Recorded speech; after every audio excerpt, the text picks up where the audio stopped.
Hey everybody, this is the Sliders Review, and it's Women's History Month, and I'm here today to talk to you about Please Stand By, the 2018 movie that stars that of Dakota Fanning. I've been wanting to see this movie for a very long time, ever since I started talking about The Alienist with Dakota Fanning. Go watch that. I made videos about that. And so I wanted to see some other stuff that she was in, because other than The Alienist, I've only seen her in that Cat in the Hat movie. And so they talked about Please Stand By. I'm like, what the heck is that? So I clicked on it and I'm reading it on Wikipedia. I'm like, oh, cool. She's a Star Trek fan in this movie. Well, the character she plays. And so basically, this movie is like Detroit Rock City. Not the song, but the movie I talked about before. Go watch that. And Detroit Rock City is about like a group that loves the band Kiss, and they just want to go see them at a concert. So they go through all these obstacles just to get like their tickets and stuff. And that's basically what happens here. It's a young girl. They don't necessarily say her age. She's probably a teenager, maybe, and she's autistic. And she loves Star Trek to death, but not just any Star Trek, the original series. And so we get to see her navigate through her life in the very early beginnings of the movie. And it's quite interesting. The thing about people with autism is that there's different types of it and people react differently to it. So not every autistic person is the same. And I have a cousin who's autistic, and yeah, he has tantrums just like she does in the movie. So I'm glad they pointed that out. But a lot of people think autistic people are not that bright, but they are. Like, there are some who have it worse than others, but there are others who can actually navigate through life. I remember Ian from Big Brother. He's really smart with a photographic memory, I believe he has. And he won Big Brother and stuff. And there's somebody else who's autistic who's doing something really amazing. I can't remember who she is. And there are others like celebrities who have it. Peyton Oswalt, I think he has it, I believe. And he's in this movie and stuff. He plays, what else? A nerd, like always. And so, like, yeah, so they can do some really amazing things, and a lot of them are geniuses, but a lot of people don't know that, and a lot of people just assume they're all the same way, and many people fear them or look down on them, and people really should not. They're human beings just like everybody else. And so, like, she lives in this home for autistic people, young people. And so we get to see a couple of other ones in there, how they interact and stuff. And some are way worse off than what she has and stuff, to where they need supervision, somebody to take care of them. She has an older sister who is married with a kid, and she sold her house. And we find out in the movie, like, she plays like Dakota plays the character of Wendy, and so Wendy just wants nothing more but to leave the autistic home and go back with like her sister, see her niece for the first time, because she never got to see her niece, and she's an aunt and she wants to see her niece, and just live in her old mom's house, which I'm assuming that's the one that got sold. Their mom is dead, and so like there's a contest to write like a fan script for Star Trek, and they will turn it into like either like a TV episode or movie or something like that. She is thrilled and like wants to like compete in it, and it has to be submitted in a certain amount of time, and she has only 3 days to submit it. And so this is a very charming movie. Like, if you're a Star Trek fan, you will appreciate this. 'Cause who hasn't written Star Trek fiction if you're a Trekkie fan? I mean, not Trekkie fan, but if you're a Trekkie. I know I have. I've done it when I was either in middle school or high school, and a little bit in my adult life. It's just what you do when you're a nerd. You want to tell your own story. You want to come up with your own crew. And of course, you want to make yourself the captain. And so this is directed by Ben Lewin, and it was written, the screenplay is written by the same person who wrote the short story that this movie is based on, Michael Golemko. But the movie did not make that much money. Sadly, I don't know the budget, but it only made like How much? It only made about 9,000 in America in the box office. That's really low domestic. In Canada, it made about I think it was about 396 million. And so it had around like 450 million that it made all around and stuff. DVD sales weren't that great either, only making about like 1,400 or so. Because it's kind of like a little indie project type thing. It was reviewed at like a bunch of festivals and stuff. So it's considered kind of like a mid movie, or I don't know how much the budget is, but it's probably a box office kind of like bomb, sadly. You know what I'm saying? It's not for everybody, but it's a very charming movie. It reminds you of an old school kind of like 90s kind of movie. A little bit of the 80s sometimes, but we're in this movie came out. What year did I say it came out? 2017. Um, 2018 when it went on digital. My bad. So it's kind of like, we're living in that world of like, superheroes and stuff like that. So movies like this have a hard time finding its place in the box office. Now, the movie is not perfect. There's about 3 plots that kind of go nowhere, and I wish they was kind of explained a little bit more. Because if you're gonna introduce this stuff, like do something with it. Like they introduce Wendy's caretaker's son. There's really no point for the son being in this movie. If you take him out, you're still gonna have the same movie. Then there's a crush love interest that she has that she works with. That really doesn't go nowhere, but you can understand the meaning of it once it gets a little bit to the end and her. And so, it's just a couple little things here and there that just don't really make that much sense. And they could just take that out and it won't affect the movie. And so it's really interesting how she goes about her life. Like every day she writes stuff down in her little like, pad, and she wears the same type of clothes on the same type of day. Like say she'll wear like a purple sweater on like a Wednesday or something like that. She writes down everything she has to do. Wake up and brush her teeth, like use the bathroom, like take a shower, go to work. She actually has a job. She works at some type of like froyo looking place. And then she has to like walk her dog and stuff because she has a little teeny tiny Chihuahua dog. I think it's a Chihuahua. I can't remember. It's a little puppy looking dog. And she has a blue Star Trek uniform on him. And there's a reason why it's blue. And, she's not allowed to cross the road because she might get hit. And so she knows how to cross the road when she does the little pedestrian thing. Like, you have to stop at the red hand and you have to go with the little man walking and stuff. And it's just like a really cute scene, Dakota Fanning, like, navigate through this one person's life. Now, personally, Dakota Fanning does an amazing job. Like, I really do like her acting and stuff. And she does act very awkward, like a person who would be on the spectrum. However, I would have appreciated more if they actually had a person who was autistic playing this role, but it is what it is and stuff. And the reason why the dog wears a little blue uniform is because Spock is her favorite Star Trek character. Her and Spock are very similar. The reason why she likes him so much is because he's half human, half Vulcan, and he struggles to understand emotion. She is the same way. She has a hard time emoting and stuff. When she talks to you, she will not look you in the eye, to where her caretaker has to make her look her in the eye, and she'll only do it for 3 seconds. She doesn't like to be touched, and she talks almost like robotic and everything. And she like her and Spock are like very parallel. And in the short story that she writes for the script thing, it parallels her journey of what she goes through in like the movie, because there's a lot of obstacles getting in her way. Now the problem is, with all these obstacles, she's able to overcome them. That's great, but it would be nice to see her struggle at one and be put in peril.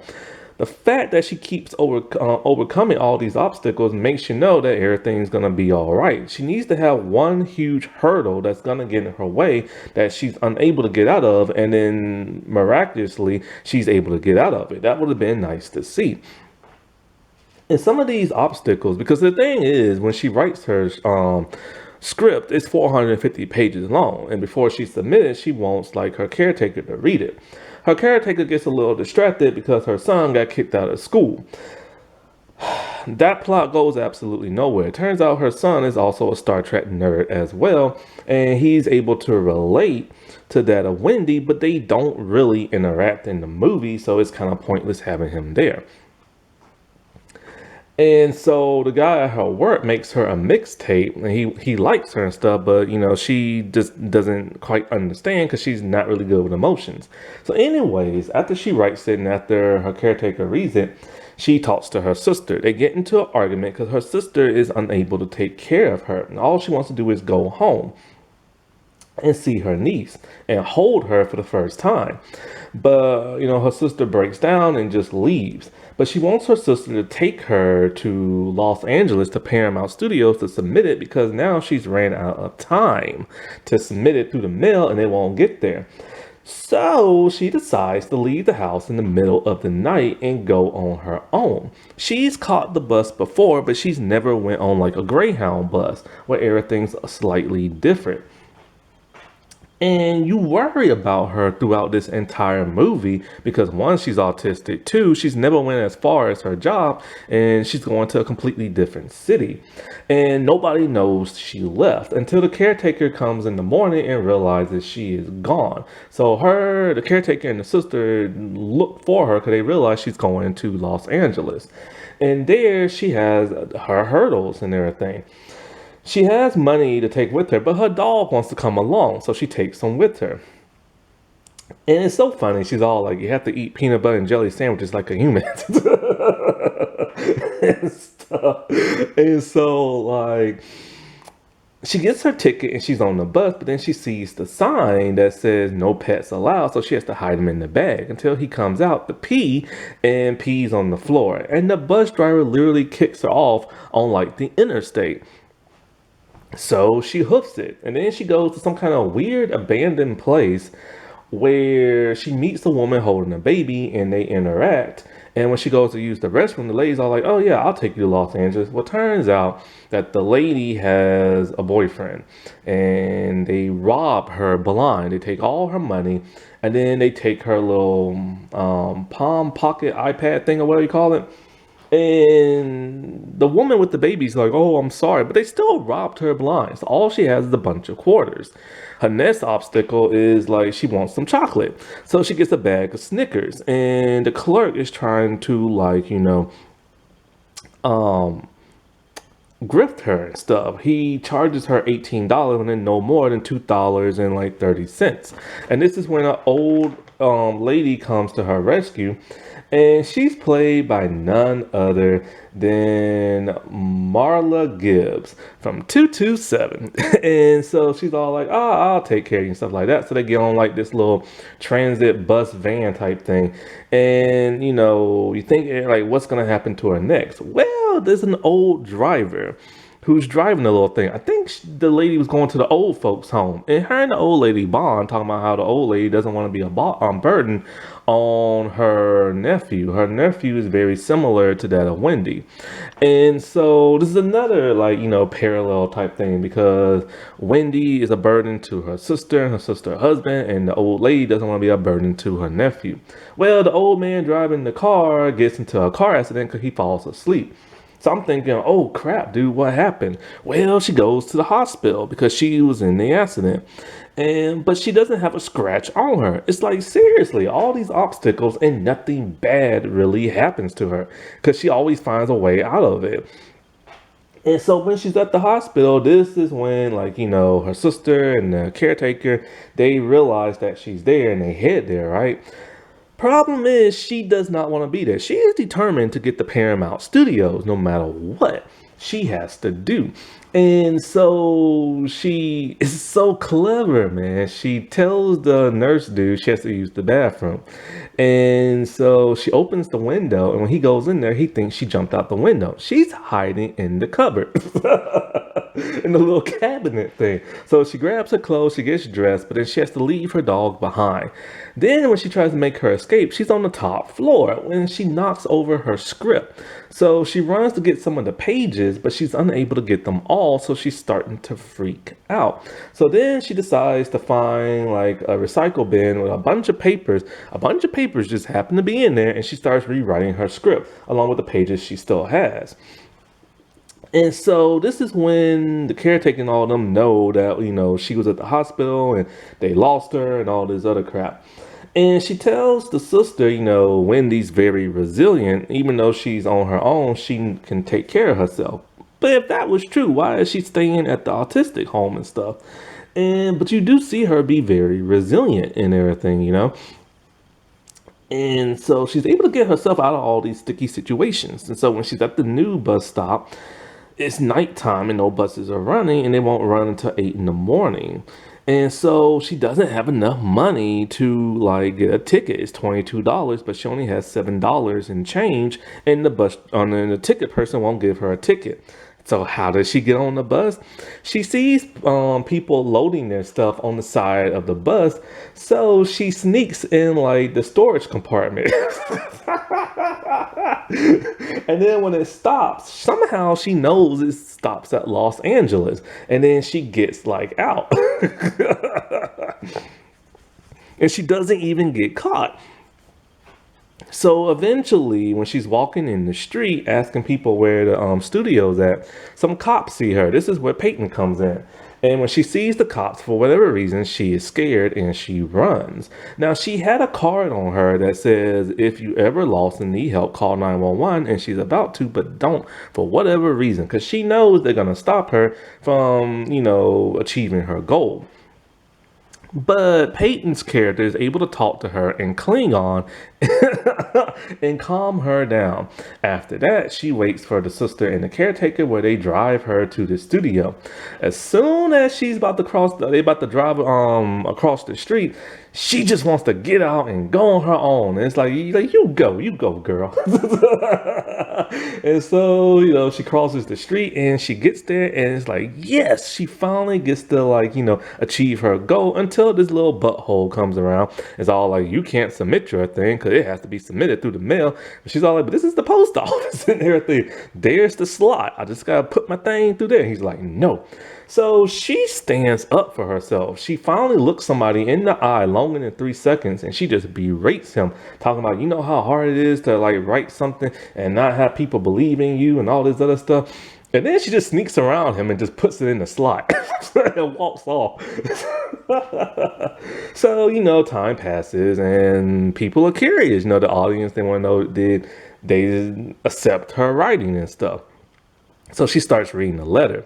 She stops reading the letter, and then it cuts to a scene of her doing something, and she keeps reading the letter. By the way she keeps reading it, it sounds like a rejection letter, and sadly it is. But it did not hurt her feelings, because it's hard to tell if she has any expression on her face.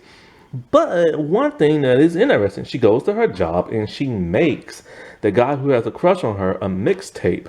And the thing that's really interesting is that throughout this journey she's had, she's done more than she's ever done in her life, and she's able to overcome all the stuff that she was scared of doing. She, crossed the street by herself. She went on a long road trip. She's looked people in the eye. She's talked to people because she don't like talking to people and stuff. And she's able to convey emotion with the guy who has a crush on her and reciprocate, knowing that she has a crush on him too. And that's really cool. So it ends with her going to her sister's place, catching the bus and playing the piano outside, and just going in the house and holding her niece for the first time. Then of course we see the little dog go to the house too. Is she living there? That we don't know. You gotta use your own imagination. And this is just a cute little movie and stuff like that, of a person who had all the odds against her and was able to overcome every single last one. Happy Women's History Month, everybody. All right, well, I'll talk to you later. Bye.